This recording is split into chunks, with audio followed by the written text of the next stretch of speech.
يا روح دوك انا فاهمه. هل راك واجد باش تشارك في اكبر سباق اللي دارته ياسر؟ ماشي غير في ياسر، في جميع لي زابليكاسيون في الجزائر. من 9 نوفمبر 2025 الى 7 فبراير 2026. كل رحلة ديروها مع ياسر راح تقربكم من الجائزة الكبرى.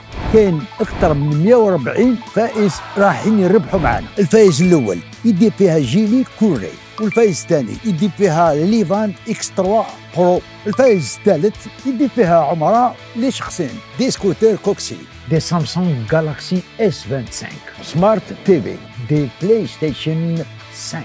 واش راك تستنى؟ هيا باش يكون عندك حظوظ بارتيسيبي مع ياسر باش تفهم مليح لي كونديسيون راهم في البريمي كومونتير. الله يدوم قوستكم ويا منعش.